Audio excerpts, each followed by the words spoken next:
Let me ask you something. Is your mind always somewhere else? When you're at work, are you actually thinking about what needs to be done at home? And then when you're finally home, is your brain already racing, planning out tomorrow? It's this constant mental travel, right? This inner chatter. It's just exhausting.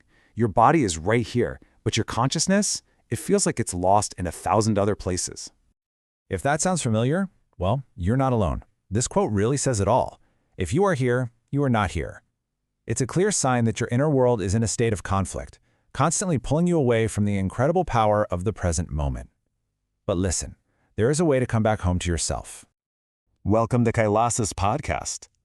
And today, we're going to unlock the profound spiritual science to end that overthinking, not just for a little while, but for good. See, this isn't about just managing symptoms. It's about awakening the true inherent power you have to create a life of absolute clarity and peace. So, what is all this endless mental noise, really? Well, it's not just some bad habit you picked up. Think of it more like a prison built from deeply engraved memories, what the Vedic tradition calls engrams. These are old experiences and patterns just replaying on a loop, and they're what keep you from ever being fully, powerfully present. And here's something really important I want you to get. This inner conflict is not your fault. It's a mechanism you've developed over, well, lifetimes. But right now, it has become your reality to change. And understanding the root cause, that's the very first step toward your freedom.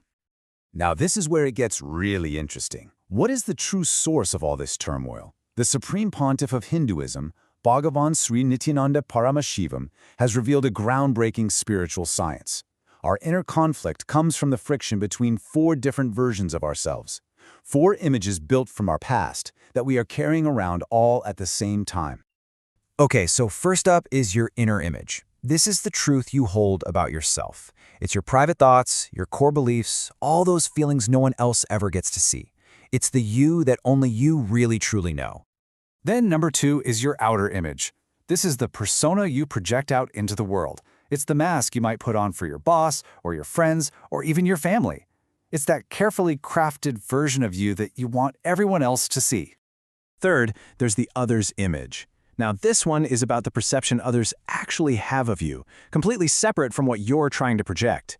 It's their opinions, their judgments, their collection of ideas about who you are.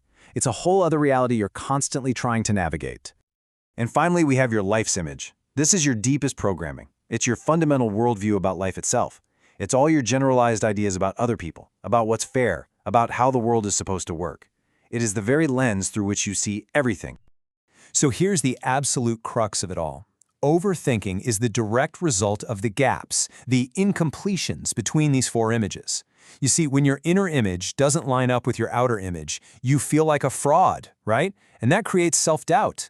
When your projection conflicts with how others see you, that's where anxiety comes from. This constant friction is the very fuel for that endless mental chatter. So how in the world do we heal this inner conflict? Well, Bhagavan has revealed a powerful Vedic technology to do exactly that. It's called completion. This is the science of restoring your inner wholeness. And completion isn't just some feel-good concept. It is a precise spiritual practice. It is the science of going back to those past painful memories and incompletions, not to suffer again, but to relive and relieve them. This process frees up all that energy that's been trapped there for years, maybe even lifetimes. Bhagavan reveals the true power of the science. He says, the feeling you have that you are inadequate, you are not capable, you can't, all the impossible will just disappear and melt down with completion. Just imagine that. Imagine that kind of freedom. And you can start practicing this right now. It's a simple 4-step process. First, just pick one incompletion you want to resolve. Second, and this part is key, forget your present self and relive that incident from the identity you had back then. Third, understand this core truth. Reliving is relieving. As you relive it without judging, the emotional charge just dissolves. And that is how you dissolve the painful engraved memory and free your consciousness. Now, as you practice completion, you're actually building a foundation for the second spiritual technology, integrity. And look, this isn't about being perfect. It's about being powerfully honest and whole in your thoughts, your words, and your actions. Just look at this comparison. A life without integrity, it's filled with confusion, broken promises, and drained energy. But a life with integrity, that brings clarity, awakened energy, authenticity, and this overflowing sense of personal power. This is the state you are meant to be living in. Bhagavan shares a truly liberating insight on this. He says, integrity isn't just about fulfilling every single commitment. It's about being complete. Even if you can't fulfill something, just honestly communicating that is an act of integrity. That alone restores wholeness. When you practice completion and you live with integrity, you arrive at the ultimate realization: your inner world, your cognition, is what creates your outer reality.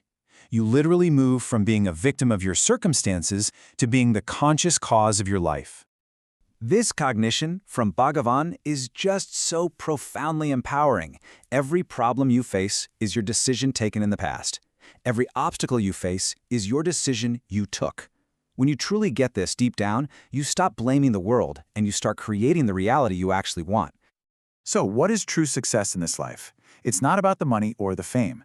The ultimate success is this: how much you live Advaita, the reality of oneness, the simple truth that you are one with the entire cosmos. The journey from a restless mind to a powerful consciousness starts with a single step. So begin the process of completion today. After all, if your inner world creates your reality, what reality are you going to choose to create?